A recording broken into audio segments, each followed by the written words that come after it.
I've wanted to do a motocamping trip ever since I got my bike, and last week I finally got to do it. I already have a lot of camping stuff from previous hikes and trips that I've done, so it's just a case of loading up the bike, a quick blast up the motorway, and I found myself in the Peak District. It's a shame that the GoPro tends to flatten the images a little bit, because the first challenge of this trip was just to make it to the pitch. I've never ridden up such steep gravel roads before and I was absolutely terrified, but the bike actually handled it really well.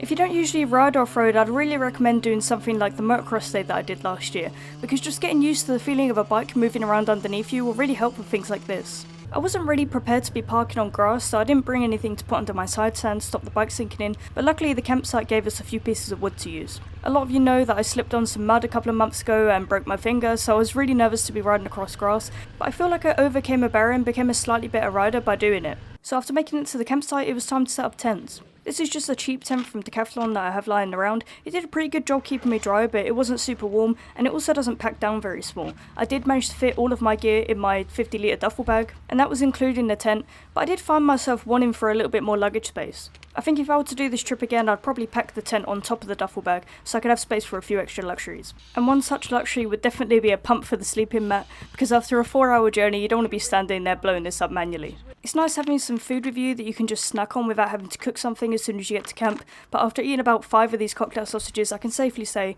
not recommended. A few chickens took a liking to my bike, but unfortunately I am a vegetarian, so these were not dinner. If I can't recommend the corn cocktail sausages, I definitely can recommend all the roads around the Peak District. Every single road is amazing, and I'm so happy that I got to do Winnett's Pass again. I loved this the first time round, and it was just as amazing the second time. I discovered on this trip that I get really nervous on certain kinds of roads, and usually that's when they're really steep, or when the surface isn't good and there's gravel on the roads and things like that. If the surface is bad, like at this junction, you just have to be a little bit more deliberate with where you choose to place the bike and where you choose to put your feet down and stuff like that, especially if you're short. You can't be putting your foot into a pothole, you just don't have that leg length to waste. There's some roads that are so steep that I can't even touch the floor on them, so I get really nervous if I have to stop, like if there's a junction or a traffic light or something. And I decided that I want to do a lot more travelling in the future and just expose myself to as many situations as possible, and I'm not going to get rid of this bike until I've completely overcome that fear and I'm happy riding on pretty much every road. The Z400 is just a perfect learning platform. It's light, it's nimble, I fit really comfortably on it, so it's a perfect bike for me to practice these kinds of difficult roads on. Every time I overcame a fear and overcame something that I had some kind of reservation about, I felt like I'd become a better rider, and I was really happy at the end of this trip with how I did. I also tend to get quite a bit of range anxiety and I worry so much about running out of petrol, but my bike honestly can probably do about 200 miles to the tank. It was so nice on this trip to just be able to relax and trust that I'd planned enough fuel stops. On previous trips I've been so worried about petrol that I haven't really been able to enjoy the ride properly. I do want to go abroad at some point and take the bike overseas and do some international touring, but just for now, to gain a little bit of confidence, I just want to explore the UK a little bit more, maybe do some multi-day trips since this was only 2 nights. And I was inspired at the end of this trip to start planning one for next year. I want to go to all 4 corners of the UK, and I plan that it will take me about 2 weeks or so if I take it at quite a gentle pace.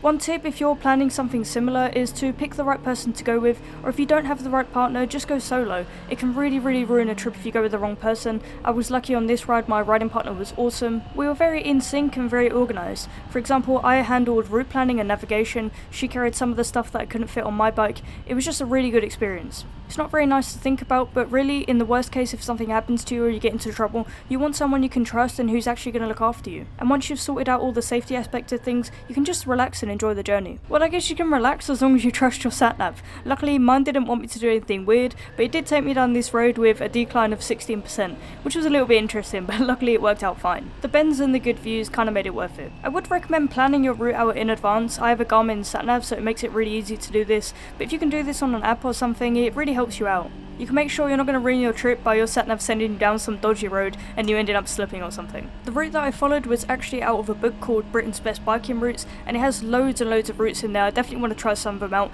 because this one promised to be one of the most scenic routes in the Peak District, and it was amazing. You can find loads of good routes online, loads of good suggestions on where you can go, and depending on the area there might just be something that you really don't want to miss, so planning that out in advance is really helpful.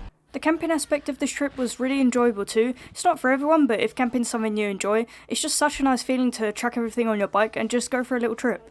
If you watch a lot of motocamping YouTube, there's such a big emphasis on buying really high-end and really expensive gear, and gear that packs down super small, and that is helpful, but honestly I think just use what you have. None of my gear is that expensive, and none of it packs down super small, but it's enough for me to go and enjoy a weekend, and that's all that's important really.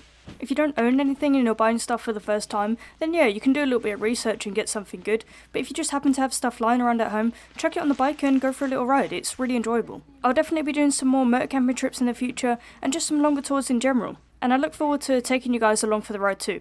Safe riding, and I'll see you in the next one.